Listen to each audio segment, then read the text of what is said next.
In this video, I'll be bringing to you guys some in real life duels of high level yummy gameplay of me destroying my opponent. I'm gonna be making this a series just to hear my commentary in real life playing. As well, if you like this style of video, check out my POV duels where you can see the point of view perspective as a reel on my shorts area of YouTube. You can see actually how I play and look, and you guys can be Trif gaming for a day, etc. Let's get straight into this video. Before we do, if you guys love yummy and want to really perfect your guys' skill before Vancouver or after, I just hosted a YCS masterclass on everything with yummy, and the recording is available now online. Once you get the recording, you'll be receiving 5 hours of Trif coaching of a recording on the deck, as well as a whole spreadsheet, all for only $40. So get that down below. Over 150 players already purchased this masterclass and coaching. I'd highly recommend it if you want to really up your game as a Yu-Gi-Oh Yummy player. It's really your one-stop shop. But if money's tight, don't do it. You could learn a lot from these free videos I'm releasing. It's just a one-stop shop, so you don't have to watch all 50 videos. With that being said, let's just straight into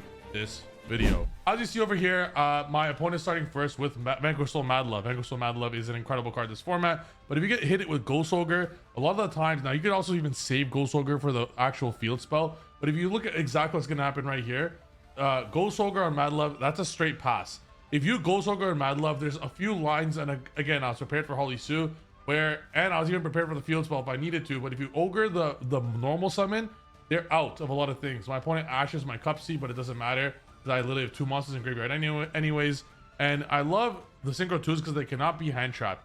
I went to Cupsy Synchro 2, he ashed, and I just simply, even though I don't get the search off, I chain this, I get 2 bodies out, then Lollipop will bring out 2 more monsters.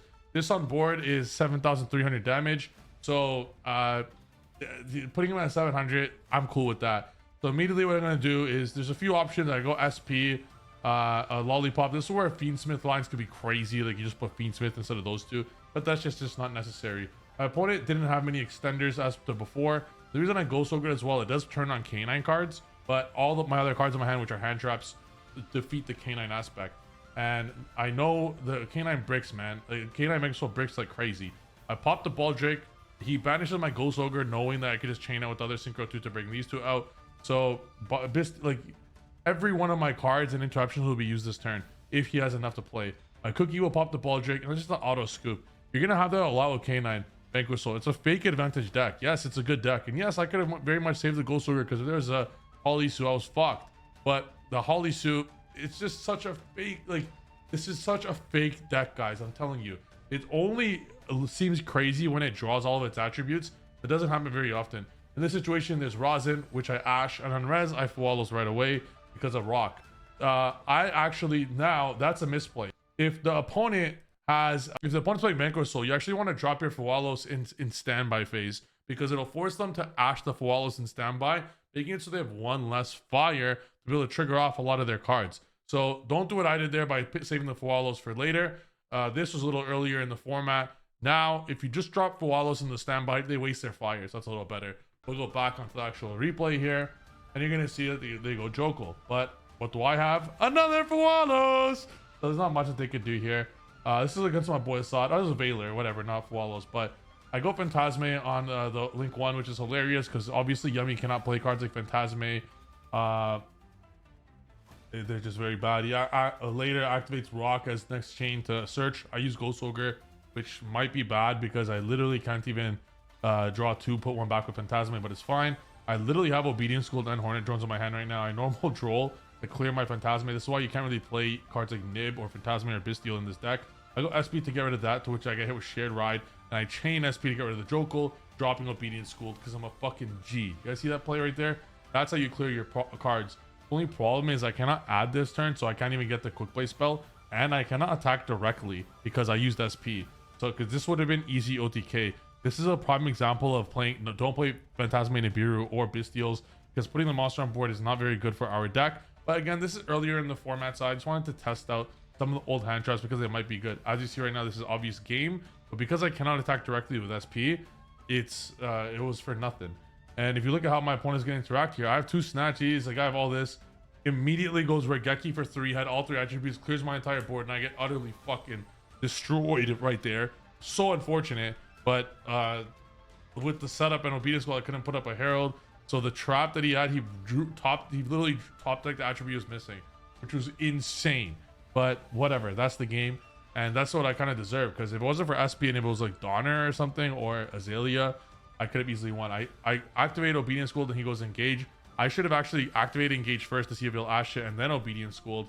That's the new line I figured out, so which I put in the spreadsheet in Masterclass. You get down below to learn it fully. I'm gonna allow him to get a few draws here. I go into the Cup C to be able to get both Cup C and Cookie. His deck did not play many real hand traps. Obviously, there's a concern here if he draws Holy Sue with interruptions. I don't care. There's Ash, Fualos, and I'm gonna go a lot of big setup here. At the resolution, it goes Holy Sue effect, and then gonna Earth Dark, takes it, but guess what? That's a misplay because we did not even summon yet. But again, if he didn't summon that yet, we could have chained the Snatchy. That's why we want to take the Snatchy a little early. So we're playing through Holy Sue, Fualos, and Ash here. Letting him draw again with the Snatchy, summon from graveyard, to which he's gonna hit it with Druis. Like, this is tough, man. Like, this is like he has 4 hand traps against us. I'm like, fine. I go special this, and then what happens here? 5 hand traps.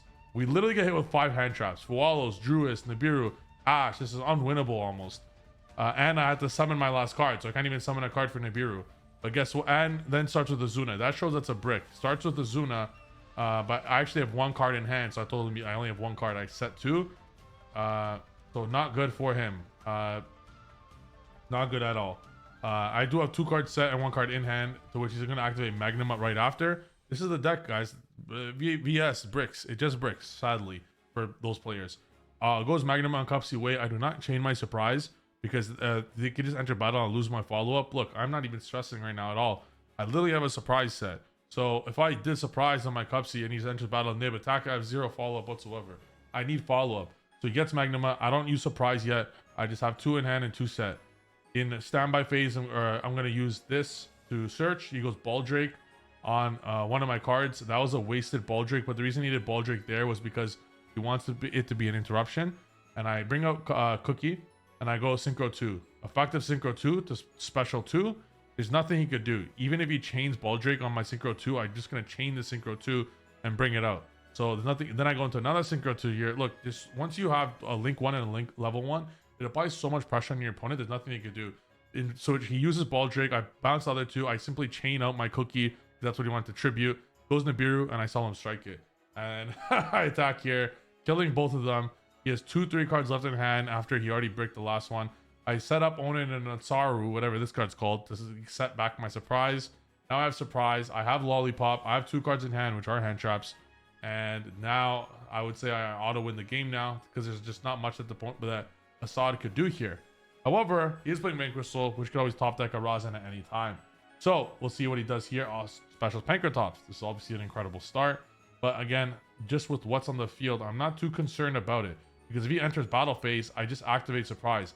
He summons a Zuna, doesn't use effect, trying to play around strike. I didn't strike the other.